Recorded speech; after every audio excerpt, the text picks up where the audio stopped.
At the moment, we're in the middle of a big, fast wave. Think of it like a tsunami.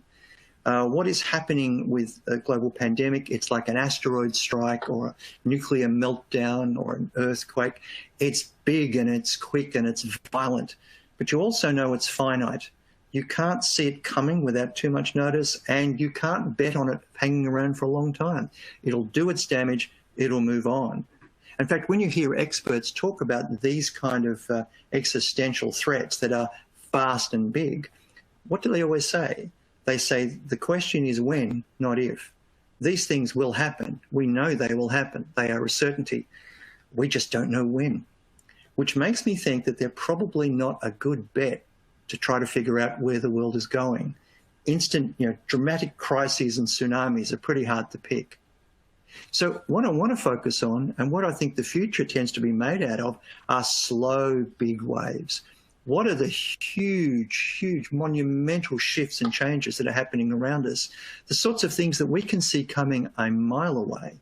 We can see where they're heading, and we know an awful lot about what happens when they get here. So I want to spend some time talking about what are some big waves that we could search. And what I'm about to offer now is by no means a complete list. They're just some things that I thought might get the conversation started. Wayne Gretzky is a very famous ice hockey player, and he said that a good player knows where the ice puck is at all times, but the truly great players are thinking ahead to where it's going to be. And that's something we should all practice. Not ask what is next so much, but ask where is the world heading? What direction is progress taking? So imagine, all of us have got some variation on some little high technology thing like this thing here. Just imagine, what will the next version of this be? What can we predict that we know will be true about the next version of the miracle technology? It'll be faster. I guarantee it'll be faster. It'll be sleeker. It'll be more sophisticated. It'll be more connected. It'll confuse more social boundaries, and it will be so much more addictive. I know that because that's what each one has always been. And I guess that's the difference. Do I really need to predict what is happening if I can project what is happening? Are there patterns here that I could be paying attention to? So I want to share some patterns that I've noticed in my life. If I think of over the last, say, 20 or 30 years, what I've noticed is there's a whole group of industries and jobs and businesses that have vanished because they were in between supply and demand. Imagine I'm an author and I'm going to write, the great novel. I'm a creator of a work of fiction. I need to sell that to a reader. They are my consumer. 20, 30 years ago, I needed someone to help me print the book and to market it and to distribute it and to retail it. And that's what the supply chain was. People create value, people consume value, and in between there's a whole bunch of people kind of handing it along. But look what happens. As soon as we have a technology that allows supply and demand to get in touch with each other, all of those other service providers, all those other products and services in between start to evaporate. You're seeing this now all the time. Yeah? Think about how there's some predictable patterns on how we embrace technology. If the new device that I was to offer you, if that could increase your productivity by 100%, double your productivity, what would you do? Instead of working 8 hours, would you work 4, get 8 hours work done in 4 and take the rest of the day off?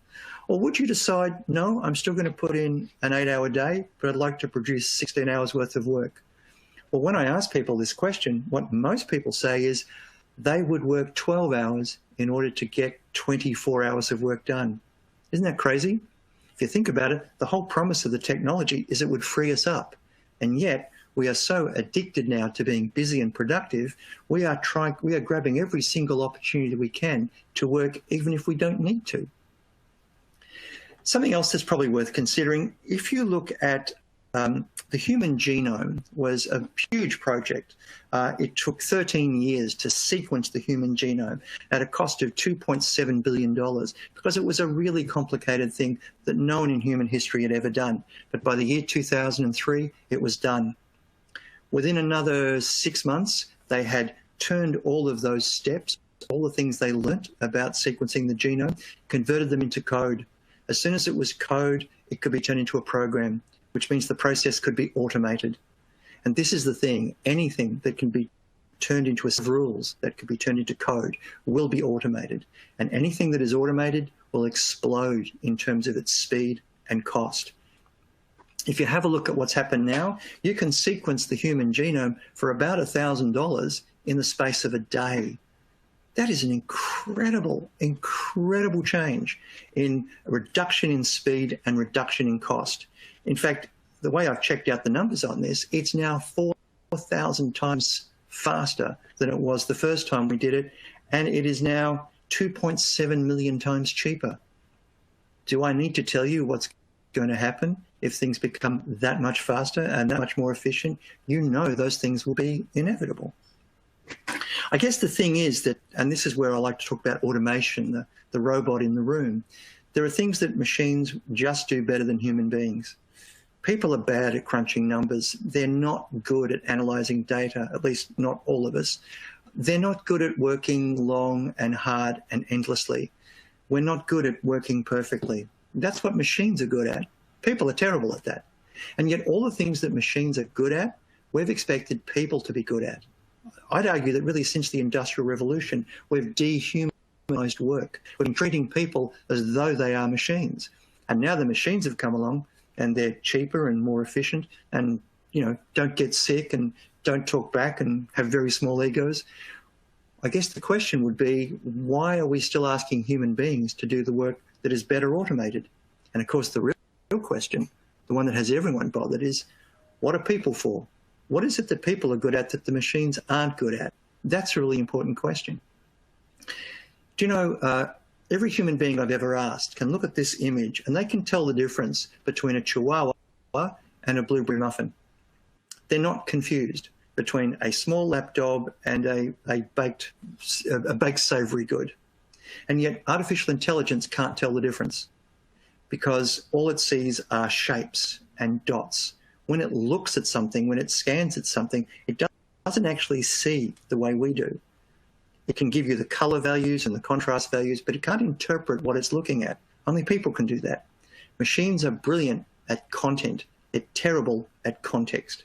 Now, you know, maybe telling the difference between muffins and chihuahuas isn't a job, but let's look at some of the other things that machines are terrible at that maybe people are better at. Machines, artificial intelligence is terrible at spotting nonsense. If you've ever had a GPS system tell you to drive down a road that didn't exist, then you know what I'm talking about. Machines can't solve problems that they haven't been programmed to solve. So if you're dealing with something new or novel or emerging, it has no clues for you. Machines are terrible at understanding human emotion. In fact, they can't even read our expressions. They don't know how to build trust. They can't form relationships, which, in my understanding, is the core of every business, particularly when the world changes as rapidly as it does. We have to know, who can I trust? Who can I depend on? Who will give me empathy and understanding and creativity and innovation? It's going to be a human being. It's not going to be a microchip. Machines are terrible at human interaction. They're terrible at humor. They're terrible at poker. You probably recognize this gentleman on the right. That's Chesley Sullenberger. That's a pilot who had to land an aeroplane full of people on the Hudson River because having taken off from LaGuardia Airport and having lost all of his engines, he didn't have enough airspeed or altitude to get to another airport. He turns to the autopilot and says, "What do I do now?" And the autopilot goes, "No, I don't know." Only a human being could ask a question, could a river be a runway? So if you're talking about brand new problems, problems that aren't part of some subroutine or program, we're going to need human beings to deal with that. What kind of problems do you think the future might be made out of? In fact, compare two systems that musicians use for keeping time. One is a metronome and the other one is a conductor, in this case, Leonard Bernstein. Would you trust the Whitner metronome to conduct the Berlin Philharmonic? See, I wouldn't, because the metronome is mindless. The conductor is mindful.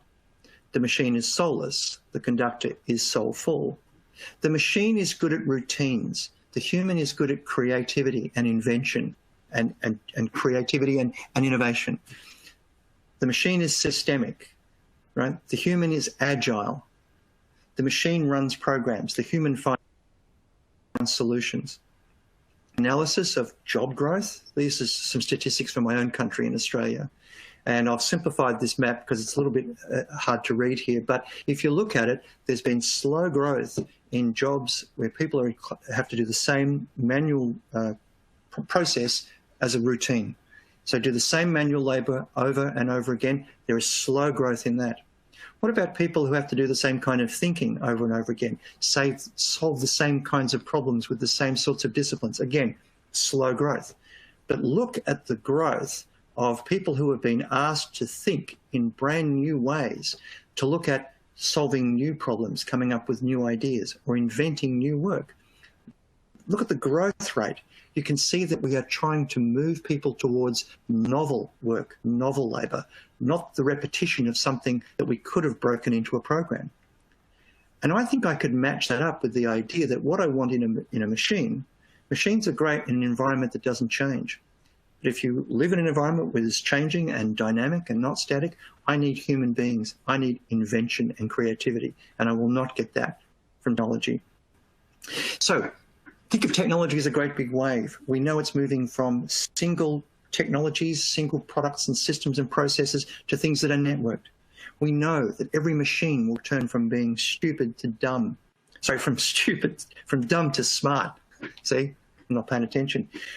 We know that machines will go from being programmed to being self-taught, to learning. And we're convinced that every tool will go from being a manual thing to an automated thing. Think about demographics. Look what's happening in the world of population. Pay attention to what's happening to tens of millions of people. The world's population is moving from young to old. It's changing from a growing population to a slowing population. We're moving from being rural humans to urban humans, and we're moving from being people that live in one fixed zone to people who roam all over the planet. These are big, big changes. Think about energy. You know, our economy is based on fuels that we can dig up and burn. The future will be made of forces that we tap from nature: sun, wind, water, gravity.